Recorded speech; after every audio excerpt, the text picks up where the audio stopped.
Seigneur, augmente en nous la foi. Cette demande pressante au Seigneur est la plus belle prière qu'on puisse imaginer pour ouvrir la célébration de votre congrégation générale. Et dans l'évangile qui vient d'être proclamé, Jésus souligne 2 raisons pour lesquelles cette prière est si juste. Cette foi est nécessaire, même si elle reste aussi modeste en apparence qu'un grain de moutarde, parce qu'il s'agit d'oser viser l'improbable. Vous auriez dit, si vous aviez la foi, vous auriez dit à l'arbre que voici, va te planter dans la mer, et il vous aurait obéi. Cette foi est nécessaire de plus, parce qu'il s'agit de comprendre que même si l'on vise l'incroyable, et même si on atteignait l'incroyable, il s'agirait alors d'oser dire « Nous sommes de simples serviteurs. Nous avons fait seulement notre devoir. » Une assemblée comme la vôtre, enracinée dans une tradition d'évangélisation si riche et porteuse de tant d'expériences des uns et des autres, se déploiera sans doute entre le devoir d'appeler sans cesse la compagnie à oser l'audace de l'improbable et la volonté évangélique de le faire avec l'humilité de ceux qui savent que dans ce service où l'humain engage toute son énergie, tout dépend de Dieu. Mais est-il possible pour nous d'avoir cette audace de l'improbable, cette audace de l'Évangile, audace de votre fondateur Ignace qui fonda sa compagnie, sa société, petite comme un grain de moutarde, en un temps de crise, de besoin d'accompagnement, de fraternité, face à des défis du monde et de l'Église immenses. C'est, me semble-t-il, la question qui tourmente chacun depuis le prophète Habacuc. Combien de temps, Seigneur, vais-je appeler sans que tu entendes? Combien de temps vais-je crier vers toi violence sans que tu sauves? Nombreux parmi vous pourraient énoncer les malédictions du prophète qui expliquent la force avec laquelle il interpelle son Dieu, ces malédictions qui suivent sa prière. En effet, aujourd'hui encore, le monde est défiguré par ceux qui accumulent ce qui n'est pas à eux, qui poursuivent d'abord leurs propres intérêts, qui construisent un monde sur le sang d'une multitude d'oubliés qu'on manipule, qui inventent sans cesse de nouvelles idoles. Violence qui défigure le visage de l'humain dans les personnes, les sociétés et les peuples. Le plus improbable dans ce contexte n'est peut-être pas de renverser avec nos petites mains humaines et dans la limite de nos intelligences et de nos capacités, de renverser ces violences pour remettre le monde un peu plus à l'endroit. Il faut bien sûr oser chercher comment retisser cette humanité déchirée.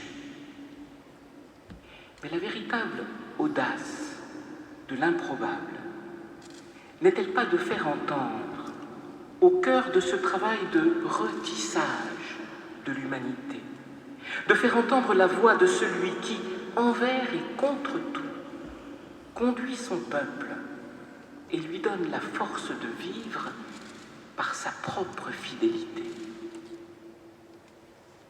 Que le Seigneur vous fasse la grâce, au long de vos réflexions et discernements, de vous laisser guider, engendrer dans cette audace, de faire entendre à travers vos engagements, vos paroles, vos solidarités, la voix toujours inattendue de celui qui espère le monde, celui qui renverse la mort et établit la vie, celui à qui vous cherchez à rendre la plus grande gloire.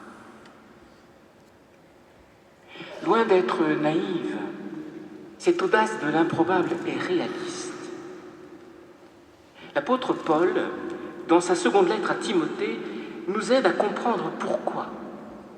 C'est une audace réaliste d'abord parce qu'elle s'appuie sur un don premier. Souvenez-vous, ravive le don gratuit de Dieu. Invitation qui fait écho à d'autres formulées par l'apôtre. Ne brisez pas l'élan de votre générosité, laissez jaillir l'esprit. Soyez les serviteurs du Seigneur, n'éteignez pas l'esprit, ne le contristez pas. C'est probablement la tâche principale d'une congrégation comme celle qui s'ouvre pour vous aujourd'hui. Puisez l'audace de l'improbable dans la fidélité à l'œuvre de l'esprit. Trouvez la force et la créativité de la fidélité dans le souffle en lequel nous tient l'esprit, lui qui nous conduit dans la rencontre et l'écoute de l'autre. Cet esprit qui creuse au cœur de l'homme les puits de compassion, cet esprit qui consolide l'alliance indéfectible avec ceux qui nous sont confiés, à commencer par les plus oubliés et les plus malmenés. Mais cette audace de l'improbable est réaliste encore, parce qu'elle cherche sans cesse à se mettre à l'unisson de celui dont Paul, endurant ses souffrances, est établi héros, apôtre, docteur, le Sauveur Jésus-Christ. C'est lui qui a réalisé l'improbable quand il a détruit la mort, fait briller la vie et l'immortalité par l'Évangile. L'audace de l'évangélisation est orientée vers le visage de ce Sauveur-là, dont elle cherche à faire entendre la voix, dont elle cherche à faire percevoir le mystère. Le mystère de cette voix est qu'elle a comme seule prétention celle d'affirmer que c'est dans l'affrontement humble à l'absurde que la vie donnée ouvre en ce monde le chemin des naissances nouvelles à la vie. N'est-ce pas cela, notre sagesse? Augmente en nous la foi, demandaient les apôtres. Mais comment leur vient cette demande?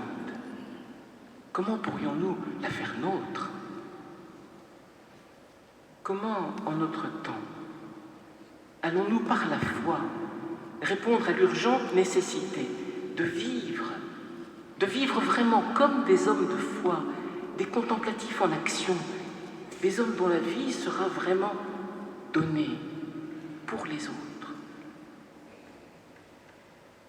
Vous vous souvenez que dans l'évangile de Luc, le passage que nous avons entendu aujourd'hui fait suite à un enseignement de Jésus sur la vie entre les frères.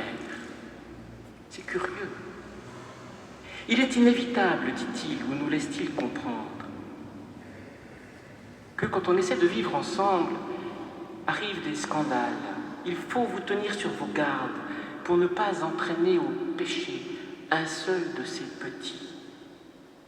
Et puis, vient l'enseignement sur le pardon, sans relâche donné aux frères, une fois, 2 fois, 7 fois. Et c'est alors que vient la demande des apôtres. Augmente en nous la foi. Au fond, c'est toujours la même chose. Comme le royaume, l'improbable n'est jamais loin de toi. Mais c'est difficile d'y croire au point de s'y engager, de prendre le risque de réussir ou d'échouer pour recommencer et oser encore réussir, comme le pardon. Oui, bien sûr, C'est la recherche passionnée d'ouvrir en ce monde des voies pour la sagesse, des chemins où la parole et les projets humains prendront sens en tâchant de construire un monde hospitalier pour l'homme. C'est cela, déjà, la foi, l'audace. Mais ce qui peut donner comme un feu intérieur à cette recherche passionnée, c'est l'expérience concrète, parfois si banale, souvent si difficile, du pardon. Parce que là est l'expérience concrète de notre confiance en la fraternité qui remet le monde à l'endroit. Cette expérience de dépasser l'offense pour donner à nouveau, sans condition, la vie en abondance. Cette expérience qui fait découvrir qu'on a en soi-même une vie tellement plus forte, tellement plus belle que celle qu'on croyait posséder. Une vie qui trouve sa pleine vérité lorsqu'elle se déprend d'elle-même pour s'offrir à l'autre. Une vie de conversion, dirait peut-être Ignace. Oui, c'est l'expérience de la vie fraternelle, partagée au jour le jour, entre nous et avec le monde et dans le monde. C'est cette expérience dont le témoignage est si important aujourd'hui. Il me semble que ce n'est pas pour rien que dans l'évangile d'aujourd'hui, Jésus poursuit par l'évocation de ce simple serviteur. De quoi est-il précisément le serviteur? D'une table, table des pécheurs, table de l'accueil, accueil de tous, où sont invités aveugles et boiteux, pharisiens et publicains, adultères et hommes de bien. Tous sont invités à cette table et c'est comme simples serviteurs que nous sommes invités à servir. Votre fondateur, Ignace, priait ainsi: Seigneur Jésus, apprenez-nous à être généreux, à vous aimer comme vous le méritez, à donner sans compter, à combattre sans souci des blessures, à travailler sans chercher le repos, à nous dépenser sans attendre d'autres récompenses que celle de savoir que nous faisons votre sainte volonté. L'Évangile d'aujourd'hui nous invite à reprendre cette prière pour qu'il nous fasse simples serviteurs de la table des pécheurs et des sauvés. Table de la conversion, table du royaume, déjà commencée aujourd'hui. Serviteur au fond de cette table d'Emmaüs où le simple serviteur apprend son métier en se laissant guider par son premier compagnon, le Sauveur, Jésus-Christ. Seigneur, augmente en nous la foi.